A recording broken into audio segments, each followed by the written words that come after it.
Donc à la base j'étais croyante, je croyais en Dieu, mais je ne, comment dire, je reniais entre guillemets le judaïsme, le christianisme et l'islam. Je croyais juste en Dieu, donc je faisais mes petites affaires.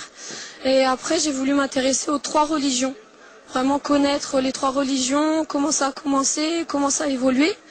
Et de fil en aiguille, je me suis rendu compte que l'islam était la fin et que le judaïsme, le christianisme sans l'islam n'était rien. Et donc c'est pour ça, alhamdoulilah, j'ai pu arriver de fil en aiguille à l'islam. الآن يا أخت كارين نريد أن نتعرف على قصة دخولك المباشر للإسلام، نطق الشهادة، على من تعرفتي، هل كان مسجد، هل كان مسلمون آخرون مسلمات، القصة التفصيلية. Donc ma recherche d'informations s'est fait beaucoup plus par des livres. J'ai beaucoup lu avant de me convertir.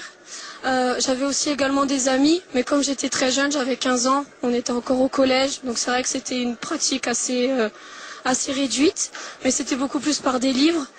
Et donc le jour de ma conversion, donc j'ai fait une première conversion devant une sœur musulmane. Donc j'étais jeune, j'avais pas encore commencé la prière. Et donc par la suite, je me suis convertie au Jama'. Et ça a été une sensation que je pourrais pas donner de mots. J'ai pleuré et d'après ce qu'on m'a dit, j'ai fait pleurer. Et donc voilà, ça se ressent. Il y a pas de mots pour décrire ce sentiment-là. Faut le vivre vraiment. أسلمتي، الإسلام له قيم، عقائد، أحكام، سلوك تختص في التصور على الكون والإنسان والحياة والسلوك العملي. طيب أنت الآن ارتديتي الحجاب، كيف توفقين بين قيم الإسلام، مبادئ الشرع، وبين اللائك، العلمانية، النظام الفرنسي؟ كيف توفقين هذا التحدي الكبير؟ هذا التحدي الكبير كيف خرجتي منه؟ C'est vrai que vivre dans un pays laïque, c'est très très compliqué de pratiquer, surtout quand l'islam est assez stigmatisé, même beaucoup, et surtout en France avec le voile. Quand on parle de régression, de la place de la femme dans l'islam, que c'est en soi une prison entre guillemets, qu'elle est soumise à l'homme. C'est vrai que le voile est un signe que l'on voit énormément. C'est un signe distinctif que quand on n'a pas le voile, on se différencie pas en aucune façon d'une autre femme qui n'est pas musulmane. Maintenant le voile, je l'ai mis là pour l'occasion, pour le Bourget.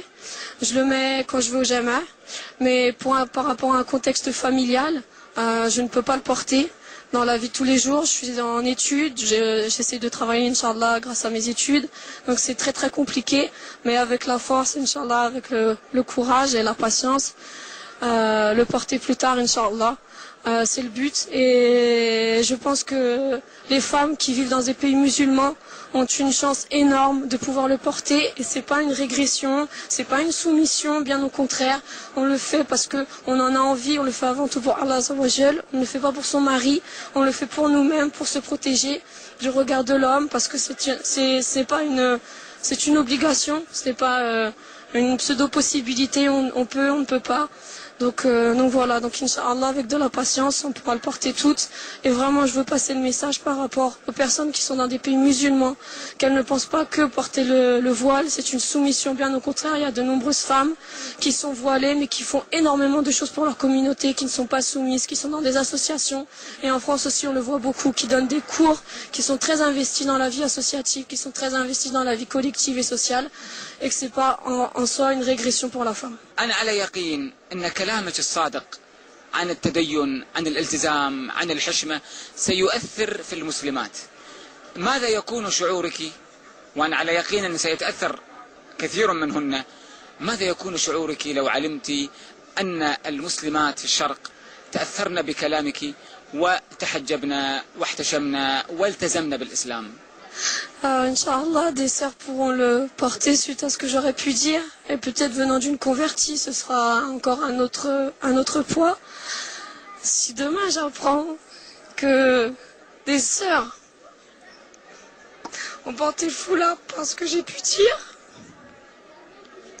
alhamdoulilah, alhamdoulilah.